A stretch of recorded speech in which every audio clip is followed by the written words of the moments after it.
दोस्तों नमस्कार। खुला आसमान है, नीला आसमान है, बेहद शांत है। जिंदगी की चहल पहल भी सामान्य तौर पर इस खुले आसमान तले हर किसी की चल रही है।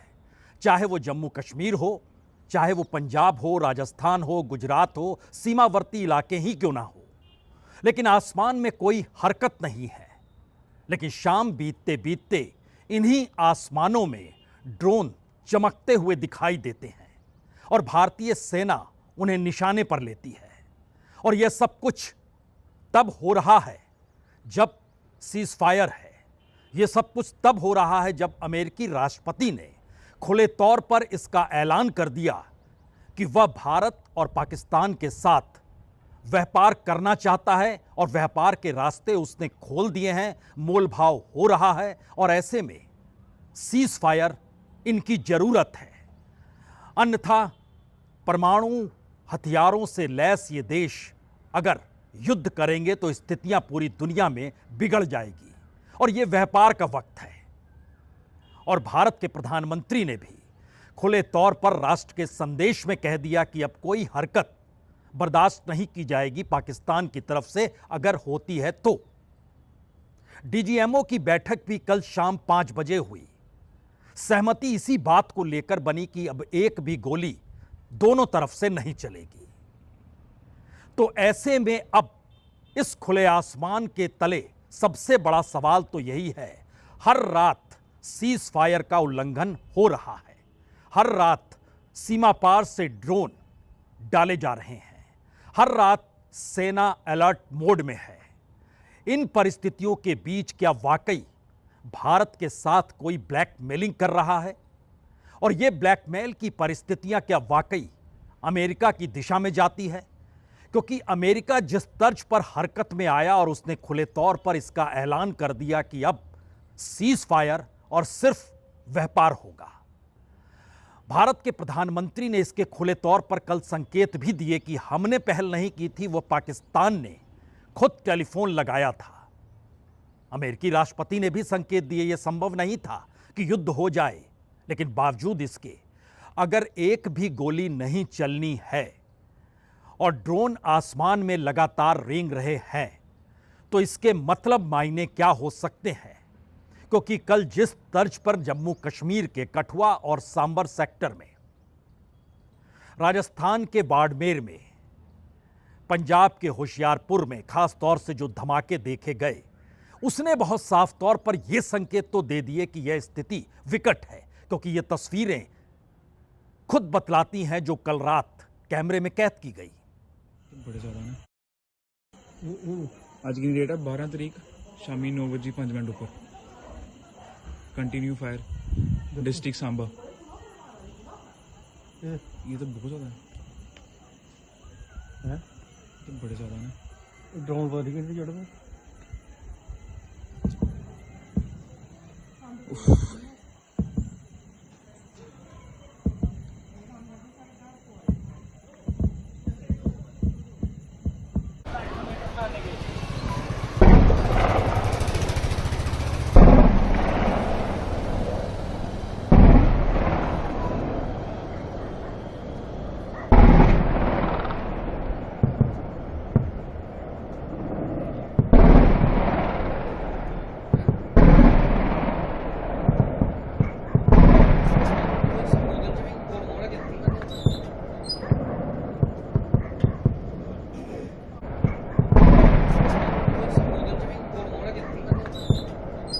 सीज फायर के ऐलान के बाद, अमेरिकी दखल के बाद, डीजीएमओ की बातचीत के बाद यह तस्वीर भारत के आसमान की है।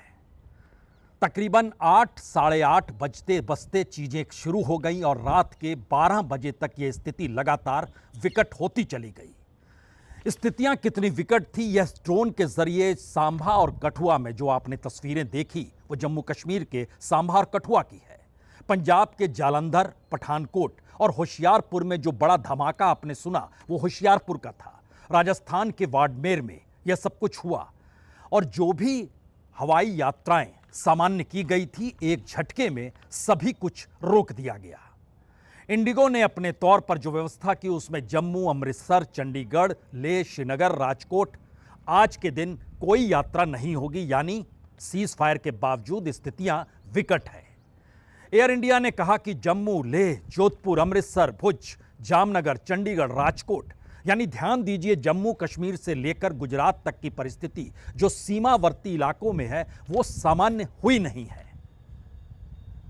तो क्या वाकई तीन बड़े सवाल इस दौर में खड़े हो गए हैं कि भारत को लेकर अंतर्राष्ट्रीय तौर पर अमेरिका जिस व्यापार का जिक्र कर रहा है और पाकिस्तान जिस तरीके से आतंकी घटनाओं के साथ साथ अब युद्ध के प्रयास ड्रोन के जरिए जो किए जा रहे हैं, वो क्या भारत के साथ कोई ब्लैकमेल हो रही है? क्योंकि आर्थिक तौर पर भारत को एक तरफ नुकसान पहुंचाने की प्रवृत्ति और दूसरी तरफ पाकिस्तान के पीछे खड़ा अमेरिका या फिर अंतर्राष्ट्रीय कूटनीति के तहत पाकिस्तान को उसकी जरूरत और पाकिस्तान इस मौके का क्या लाभ उठाना चाहता है, इसलिए इस तरीके की परिस्थितियां हैं। उड़ान दिल्ली से अमृतसर के लिए विमान भरता है और बीच में पहुंचकर जानकारी मिलती है कि अब यह विमान दोबारा दिल्ली लौटेगा। विमान वापस दिल्ली लौट आता है। यात्रियों में हड़कंप मचता है कि यह क्या हो गया और एक झटके में देश के भीतर यह सवाल होता है, तमाम जगहों की यात्राएं जो खास तौर से सीमावर्ती इलाकों में है, क्या इस वक्त आसमान सुरक्षित बिल्कुल नहीं है? अजय भट्ट दिल्ली के हवाई अड्डे पर उतरेंगे। इस असुविधा के लिए हमें खेद है और आगे की जानकारी हम आपको निरंतर देते रहेंगे। आपके सहयोग के लिए धन्यवाद। May I have your attention please? The captain has informed us that we'll be diverting to Delhi due to no clearance, not getting the clearance at Amritsar Airport. We deeply regret this inconvenience and appreciate your understanding. We will update you as soon as possible. For more information is available to us.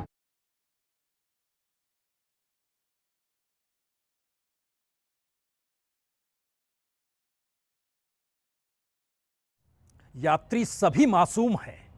जिस तरीके से पहलगाम में मासूमों पर आतंकवादी कार्रवाई जिस घिनौने तरीके से की गई, उसके बाद की नई परिस्थिति ऑपरेशन सिंदूर के बाद प्रधानमंत्री मोदी ने जब न्यू नॉर्मल का जिक्र किया तो संदेश बहुत साफ था कि अब कोई हरकत भारतीय सीमा के भीतर किसी भी तरीके की नहीं होगी। बावजूद इसके हो रहा है। भारत शांत है। उसके पीछे क्या अमेरिकी सोच है? और अमेरिका जिस तर्ज पर व्यापार को बढ़ावा दे रहा है, खुद अमेरिकी राष्ट्रपति ट्रंप का यह बयान अपने आप में काफी है कि मैंने कहा, उन्होंने कल जिस बात का जिक्र किया कि मैंने कहा आप दोस्तों के साथ हमें बहुत सारा व्यापार करने जा रहे हैं, इसे तुरंत रोकिए और अगर रोकते हो तो व्यापार होगा, अगर नहीं रोकते हो तो हम कोई व्यापार आपके साथ नहीं करेंगे। पाकिस्तान के एक्सपोर्ट इंपोर्ट को लेकर अमेरिका के हिस्से में कुछ भी नहीं आता है और अमेरिका को लेकर पाकिस्तान का एक्सपोर्ट इंपोर्ट कोई मायने नहीं रखता है। लेकिन भारत का एक्सपोर्ट इंपोर्ट अंतर्राष्ट्रीय तौर पर व्यापारिक संबंधों के मद्देनजर बड़ा महत्वपूर्ण है और चीन और अमेरिका के साथ खास तौर से भारत का मैक्सिमम एक्सपोर्ट इंपोर्ट है। हालांकि चीन के साथ अमेरिका की सहमति हुई है, लेकिन जब ट्रंप इस बात का जिक्र करते हैं कि सीज फायर बहुत सी वजहों से किया गया लेकिन व्यापार सबसे बड़ी वजह है, और उसके बाद उन्होंने कहा कि हम पाकिस्तान के साथ बहुत सारा व्यापार करने जा रहे हैं और उसी कैटेगरी में भारत को खड़ा करके ट्रंप ये कहते हैं कि हम भारत के साथ भी बहुत सारा व्यापार करने जा रहे हैं और हम भारत के साथ मोलभाव भी कर रहे हैं। और इन सब के बीच आखिरी लाइन जो उनकी होती है कि हमने परमाणु संघर्ष रोक दिया, और मुझे लगता है कि यह बहुत खराब परमाणु संघर्ष या युद्ध हो सकता था। Don't stop it, we're not going to do any trade. People have never really used trade the way I used it. That I can tell you. And all of a sudden they said, I think we're going to stop. And they have. And they did it for a lot of reasons, but trade is a big one. We're going to do a lot of trade with Pakistan. We're going to do a lot of trade with India. We're negotiating with India right now. We're going to be soon negotiating with Pakistan. And we stopped the nuclear conflict. I think it could have been a bad nuclear war. सवाल बहुत बड़े हैं क्योंकि Trump अगर trade को महत्वपूर्ण मान रहे हैं और कल प्रधानमंत्री ने कहा टेररिज्म और ट्रेड एक साथ नहीं चल सकते हैं, बावजूद इसके एक सच भारत की आर्थिक नीतियों को लेकर बहुत साफ है। भारत में कॉरपोरेट कल्चर भारत की राष्ट्रीय नीति का हिस्सा बन चुका है। कॉरपोरेट के मुनाफे, कॉरपोरेट के नेटवर्थ पर भारत का $5 ट्रिलियन का सपना खड़ा है। विकसित होने के भारत यानी विकसित भारत के जिस सपने को दिखाया जा रहा है, वो सपना कॉरपोरेट के बगैर पूरा नहीं हो सकता है। और कॉरपोरेट का मतलब है विकसित देशों के साथ संबंध और व्यापार को बड़ा करना। तो क्या प्रधानमंत्री नरेंद्र मोदी कल जब राष्ट्र के नाम संदेश दे रहे थे, उसको सुनते सुनते एक बात तो बहुत साफ थी कि अब एक भी गोली नहीं चलेगी, आसमान में एक भी ड्रोन नजर नहीं आएगा और संघर्ष की सारी परिस्थितियां खत्म हो गई। बावजूद उसके उनके भाषण के महज आधे एक घंटे के भीतर ही सब कुछ समा कम से कम जम्मू कश्मीर के इलाके में, राजस्थान के इलाके में, गुजरात के इलाके में, पंजाब के सीमावर्ती इलाकों में, इन इलाकों में वही पुरानी परिस्थिति क्यों लौट आई? देश के 10 से 12 हवाई अड्डों पर उड़ानें फिर रद्द क्यों हो गई और आज रद्द है? तो क्या एक दोहरी मानसिकता के साथ भारत उस पाकिस्तान या आतंकवाद का जिक्र तो कर रहा है खुले तौर पर कि इसे बख्शेंगे नहीं? और यह जिक्र कोई आज से नहीं है। 30 वर्षों से इस देश में जो भी प्रधानमंत्री रहे, पाकिस्तान को बार बार चेतावनी दी गई, यह सच है। लेकिन उस पूरी प्रक्रिया के दौर में भारत की अर्थव्यवस्था, इकोनॉमी और कॉरपोरेट कल्चर इस रूप में कहीं भी शामिल नहीं था जो मौजूदा वक्त में एक बड़ी हकीकत के तौर पर इस देश के सामने है।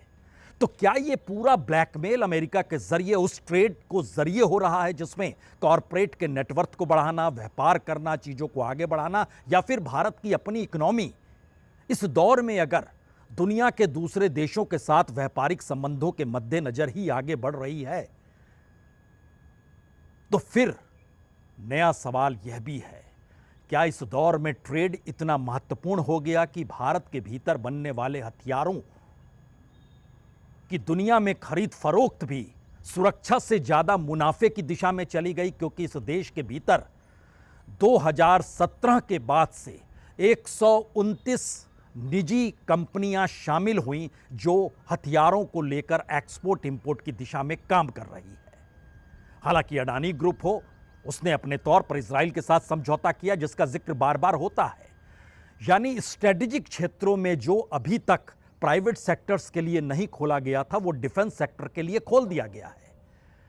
और इस तरीके के युद्ध की परिस्थिति या टेररिज्म या सीमा पार की परिस्थितियों में एक झटके में सब कुछ कहीं ट्रेड या व्यापार में तब्दील तो नहीं हो गया है, क्योंकि यह संभव ही नहीं है। जब राष्ट्र के नाम संदेश देते वक्त प्रधानमंत्री सीधे तौर पर जनता से यह कह दें कि अब नहीं होगा और होगा तो जवाब दिया जाएगा, बावजूद इसके कल 3 घंटे तक आसमान में ड्रोन का घूमना, मिसाइलों से उसको खत्म किया जाना, हवाई जहाज की यात्राओं को रोक दिया जाना और रात 11:30 बजे सेना के जरिए सिर्फ एक बयान आना कि जी नहीं, सब कुछ नियंत्रण में है।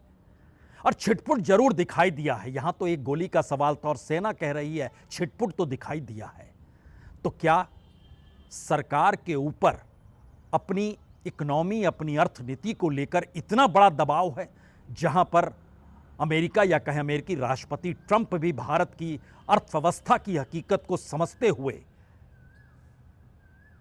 ब्लैकमेल की उस जमीन पर ले जा रहे हैं जहां आप पाकिस्तान से मत टकराइए और जो हो रहा है होने दीजिए?